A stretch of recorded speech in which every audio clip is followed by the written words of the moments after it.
반갑습니다. 온라인 국어과외 독보적 국어 TV입니다. 오늘은 수능 특강 적용학습 현대시 1강 두 번째 작품인 조지훈의 맹세에 대해서 한번 같이 보도록 하겠습니다.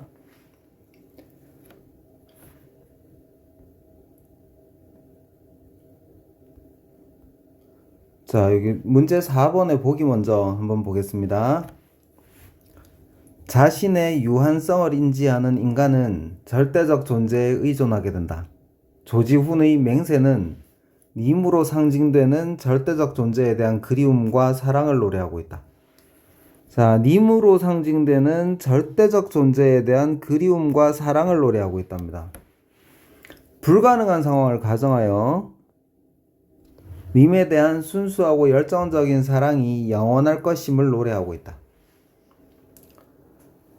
그러니까 이 작품은 절대적인 존재에 대한 그리움과 사랑을 노래하고 있고, 그걸 표현하는 방법으로 불가능한 상황을 가정하고 있다는 걸 보기를 통해서 알 수 있습니다.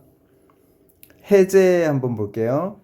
이 작품은 님에 대한 영원한 사랑의 맹세를 노래하고 있다. 거룩한 일월로 표현되는 님은 절대적인 사랑의 대상으로 그 앞에서 우는 행위는 님에 대한 간절한 마음을 표현한 것으로 볼 수 있다. 이 작품은 만년을 싸늘한 바위를 안고 그 뼈가 부활하여 다시 죽을 날까지와 같은 불가능한 상황을 통해 님에 대한 간절한 그리움과 영원한 사랑을 형상화하고 있다. 또 대비되는 색채 이미지의 시어 유사한 구문의 반복을 활용해 주제를 강조하고 있다는 특징도 있다. 자, 대비되는 색채 이미지의 시어를 쓰고 있고 유사한 구문을 반복하고 있다는 것도 나오네요. 자, 이런 걸 참고해서 본문 한번 보도록 하겠습니다.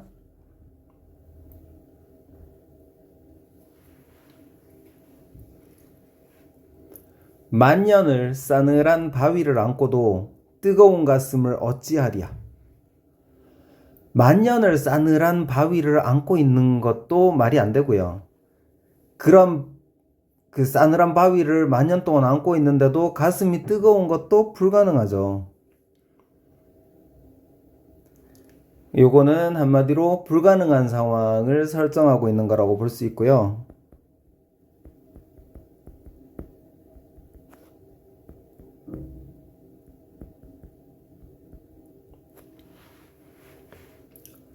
그 다음에 싸늘한 바위, 차갑죠.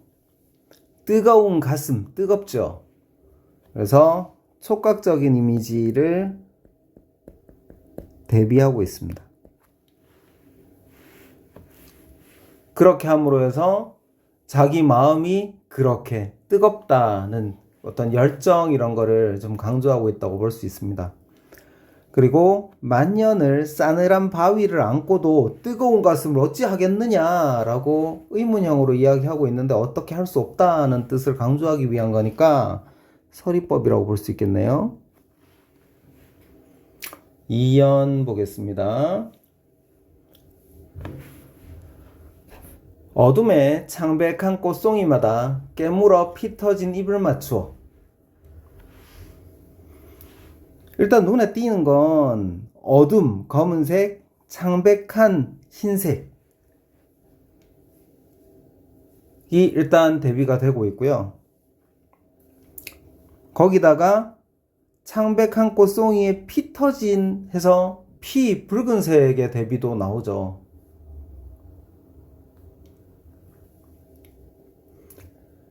요 부분에서는 일단 색채 대비는 나오고요.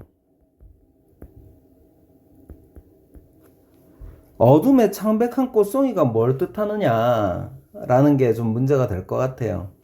요거는 해설자들마다 약간씩 좀 견해 차이가 있는데 일반적으로는 그냥 창백한 꽃송이를 어둠이라고 하는 부정적 현실, 부정적 현실에 놓여 있는 좀 힘든 존재? 어려움을 겪고 있는 어떤 존재? 뭐 그렇게 보는 해석이 일반적이긴 한데 어떤 분들은 여기 지금 님을 상징하는 걸로 보기도 해요. 그러니까 연약하고 힘든 존재를 위해서 내가 화자가 깨물어서 피 터진 입을 맞춰서 그 창백한 꽃송이에게 피라고 하는 생명력이죠. 이 생명력을 주겠다라고 볼 수 있고요. 또 하나는 어려움에 처해 있는 또는 고통을 겪고 있는 님을 위해서 희생하겠다 이렇게 보기도 해요. 어쨌든 간 이 연에서는 희생적인 태도가 잘 나타나고요.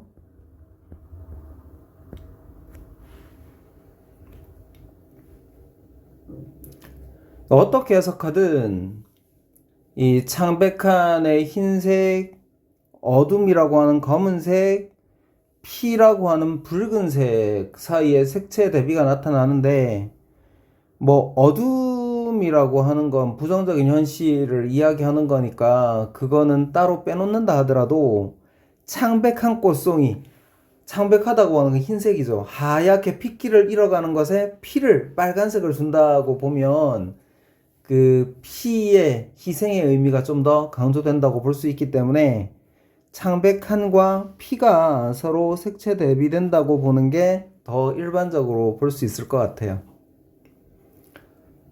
자, 3년 보겠습니다. 마지막 한 방울 피마저 불어넣고 해돋는 아침에 죽어가랴. 자, 마지막 한 방울의 피마저 다 불어넣고 자신은 해돋는 아침에 죽어가겠다고 하네요. 아까 창백한 꽃송이는 어둠 속에 있으면서 창백해졌거든요. 해가 돋는 아침은 그렇게 보면 긍정적인 시간으로 볼 수 있어요. 그러니까 긍정적인 시간이 올 때까지 자기는 희생하겠다. 뭐 그런 말이죠. 근데 강한 희생의 의지를 느낄 수 있는 거죠.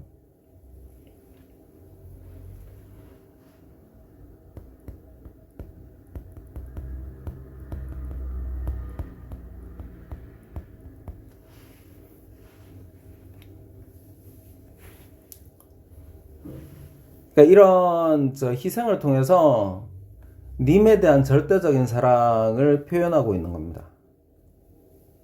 이거는 창백한 꽃송이가 어떤 타인이든 힘없는 타인이든 님 자체를 나타내는 거든 어쨌든 간 시를 전체적으로 읽어보면 님을 위해서 내가 이 희생을 하고 있다는 건 잘 느껴지거든요. 자, 다음 년 보겠습니다.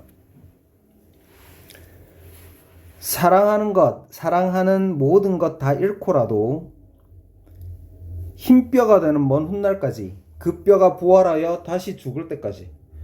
자, 사랑하는 것 하고 사랑하는 모든 것 하고 반복을 하고 있긴 한데 똑같은 걸 반복하고 있지 않으니까 이런 거 반복 변주라고 그러죠. 반복 변주, 뭐 변형 반복, 뭐 다양한 표현으로 쓰긴 하는데 조금 변형시켜서 반복하고 있습니다.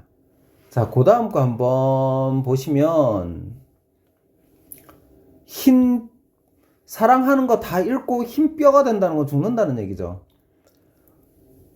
그 죽게 되는 먼 훗날까지, 그리고 그 뼈가 부활해서 다시 죽을 때까지 현실적으로 불가능하죠. 죽었던 존재가 부활했다가 다시 죽는 거는 현실적으로 불가능하기 때문에 이것도 불가능한 상황 설정으로 볼 수 있어요.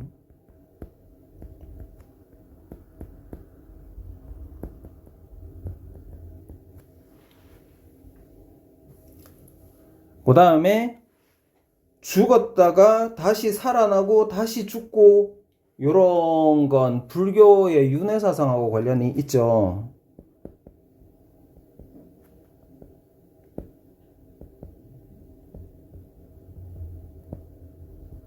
윤회사상과 관련된다고 볼 수 있습니다.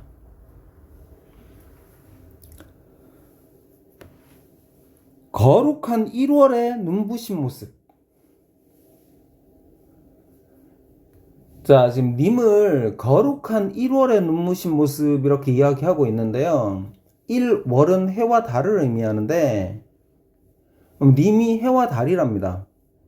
우리 고전시가 작품을 보셔도 하늘에 있는 밝은 것들, 해, 달, 별 중에서도 좀 북극성 같이 큰 별은 왕을 상징하는 경우가 많아요.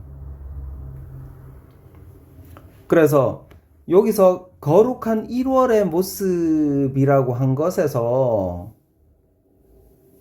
어느 정도 힌트는 얻을 수 있어요. 님이 누군가, 그냥 사랑하는 사람인가, 아니면은 뭐 어떤 존재인가를 생각했을 때 뭐 왕이나 지도자나 아니면 조국이나 뭐 그런 것일 수 있겠구나 하는 걸 여기서 약간 힌트는 얻을 수 있어요. 어쨌든 간 이 님은 절대적인 존재라는 걸 여기서는 알 수 있게 합니다. 님의 손길 앞에 나는 울어라.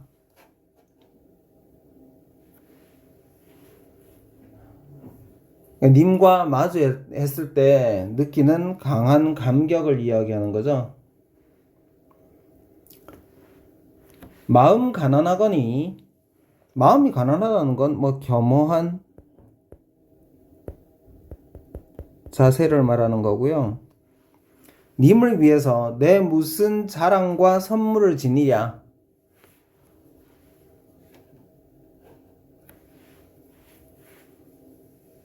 자, 서리법이네요, 이것도. 서리법인데, 님을 위해서 자랑이나 선물은 필요 없다. 뭐가 필요하다는 겁니까? 마음이 중요하다. 내세울 것도 가질 것도 없지만 님을 향한 강한 마음이 중요하다. 뭐 그런 의미로 볼 수 있어요.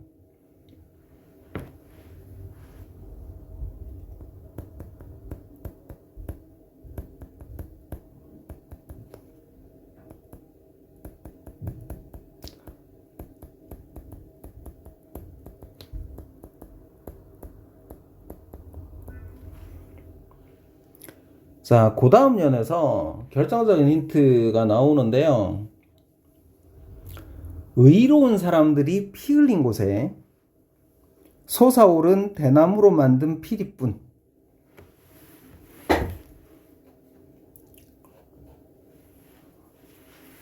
자, 여기서 좀 막연했던 님의 실체가 더 분명하게 드러나죠. 님을 위해 의로운 사람들이 피를 흘렸고, 이 대나무는 지조와 절개를 상징하는데요. 그 지조와 절개를 상징하는 대나무로 만든 피리도 등장하는 걸 보면 이 님은 좀 구체적으로 조국을 상징하는 게 아닐까 이렇게 생각해 볼 수 있을 것 같아요. 자, 대나무는 지조나 절개를 상징하고요.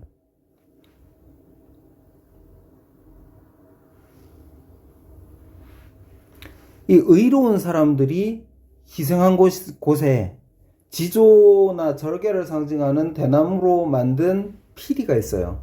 그러면 이 의로운 사람들은 지조나 절개를 지키던 사람으로 볼 수 있겠죠.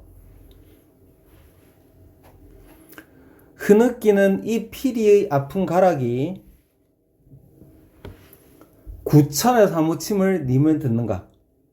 구천은 저승이죠. 지금 님이 죽어서 구천에 있는데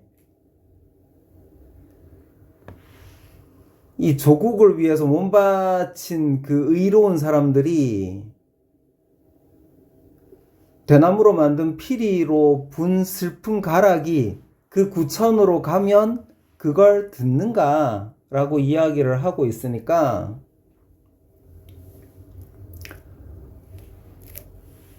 지금 님이 죽어서 구천에 있지만 잃어버린 조국을 상징한다고 볼 수 있겠죠. 그 지조와 절개를 지킨 그 사람들의 어떤 마음을 조국은 알고 있는가 알 것이다. 뭐 그런 정도 의미로 볼 수 있습니다. 자, 흐느끼는 이 피리의 아픈 가락이 그랬는데 피리가 흐느낄 순 없죠. 의인이고요. 실제로 흐느끼는 건 이 대나무를 부는 사람들이 흐느낀다고 볼 수 있고, 아니면 화자가 이 장면을 서술하면서 흐느끼고 싶은 마음이 있다고 볼 수 있으니까 그 마음을 피리 가락에다가 이입시킨 거라고 볼 수 있겠죠.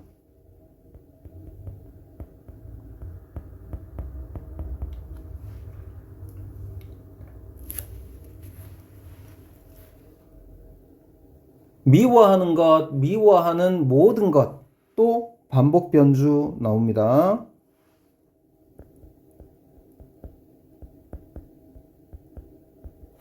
다 잊고라도 붉은 마음이 수치되는 날까지. 붉은 마음은 뭐 일편단심 뭐 이런 데서도 알 수 있듯이 단심, 붉은 마음, 변하지 않는 마음이에요. 그게 한 사람만 사랑하는 마음일 수도 있고 충성심 같은 걸 수도 있는데, 여기서는 님이 조국이라고 볼 수 있기 때문에 붉은 마음은 님을 향한, 조국을 향한 뭐 절대적인 사랑 이런 걸로 볼 수 있을 것 같아요. 자, 붉은 마음이 수치되는 날까지. 그 수치 되살아 다시 재가 될 때까지. 역시 아까 앞에서 흰 뼈가 됐다가 다시 부활해서 다시 죽고 뭐 그런 거 있었는데 비슷하죠. 이것도 역시 마찬가지로 불가능한 상황 설정으로 볼 수 있어요.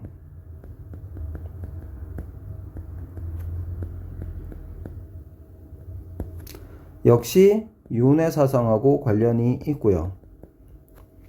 수치됐다가 수치 되살아난다고 했으니까. 그러니까 이 부분은 보시면 사연하고 거의 비슷합니다. 반복하는데 이것도 마찬가지로 연 자체를 조금 바꿔서 변주하고 있는 거죠. 자, 마지막 연 보겠습니다. 못 미칠 모습을 어이하리야. 거룩한 이름 부르며 나는 울어라. 나는 죽는 순간까지, 아까 제될 때까지 하고 연결시키면요, 죽는 순간까지 님의 모습을 못 잊고 울면서 거룩한 이름을 부르겠다, 이렇게 이야기하는 거죠. 그래서 님을 향한 강한 사랑의 다짐이라고 볼 수 있어요.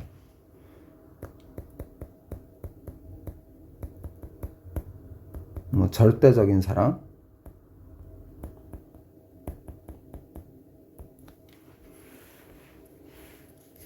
자, 이렇게 해서 조지훈의 맹세 오늘 같이 공부해 봤는데요. 요번 수능특강 시 중에서 한 5강 정도까지를 치면은 이 시가 가장 까다롭지 않나, 개인적으로 그런 생각이 들어요. 그러니까 2번, 3번 좀 잘 읽어보시고 강의도 다시 한번 들어보시고 그렇게 하면서 정리하시는 게 좋을 것 같습니다. 자, 오늘도 수고 많으셨고요. 다음 강에서 다시 만나겠습니다. 감사합니다.